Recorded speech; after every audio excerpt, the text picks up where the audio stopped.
Do you travel by sea or by the sea? Do you go to church or to the church? Are all these options correct? And if so, do they mean the same thing?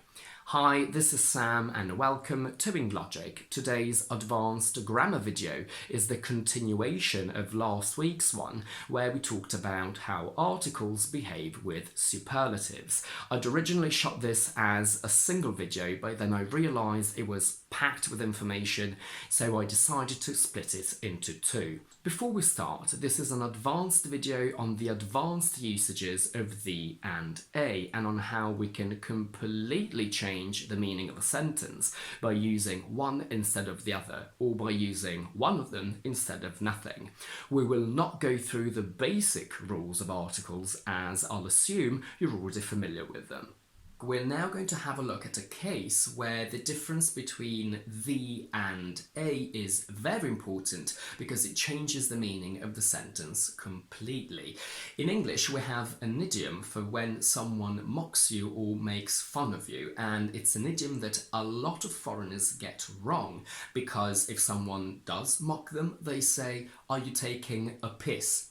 The problem is that to take a piss in English is an informal way to say to pee, to go to the toilet. But to mock someone is to take the piss. So be very careful with that. But please do not use either of these expressions in English exams because they're fairly informal, colloquial, and not the classiest. And look at what happens with and without the article the. In this case, we travelled by sea, we travelled by the sea. These are both correct, but they have a completely different meaning. By sea without the article means on a ship, so that's your means of transport. So we travelled by sea means that you came on a ship, that was your means of transport. But we travelled by the sea, that means near the sea. Just to be very geeky, let's have a look at the cargo was transported by sea, which means on a ship. And the cargo was transported by the sea.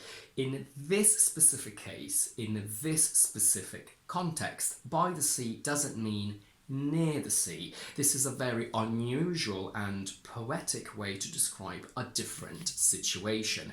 Let's imagine that the ship that was transporting the cargo sank, and then the cargo was literally transported by the waves of the water of the sea. So in this case, by the sea becomes a passive, and it simply means that, again, the waves, the water brought the cargo to the shore.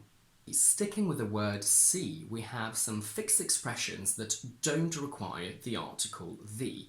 The ship engine had an issue at sea, meaning on a boat, on a ship, on the sea. You can look out to sea, meaning in the direction of the sea. You are looking at the immense expanse of the water. And we took the boat out to sea means away from the shore. But when you talk about specifically the water, we must use the article the because it refers to an element of the physical environment that we all know, like the rain, the wind. We can't say rain or wind. So I love the sea. We can't say I love sea. You look at the sea and you jump into the sea. You can't remove the article the in these cases. With that in mind, some public buildings and expressions of place do not require the article the at all. We don't use the before school, university, church, prison. Some of these, though, can be preceded by the article the, but the meaning changes. Without the article, you refer to the main activity that takes place in these areas. I am in school means that you are a student. I am in hospital. I went to hospital as a patient because you're ill. I go to church every Sunday to pray. When we do use the, we talk about the physical place or the physical area. We met at the school and went for ice cream. At the school means that the school was a meeting place. We didn't go there as students. I'm waiting for you at the hospital. I'm not a patient. I'm just outside waiting for you to come out potentially, or to join me from somewhere else. I can also say, don't come to the hospital, I'll come to you.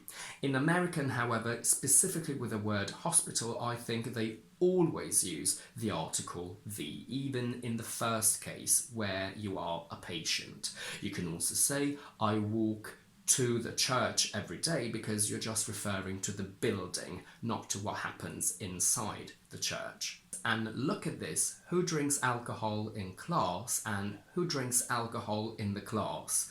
Or even better, who in the class drinks alcohol? In the first sentence, I'm asking who has the habit of drinking alcohol in this classroom as a physical building.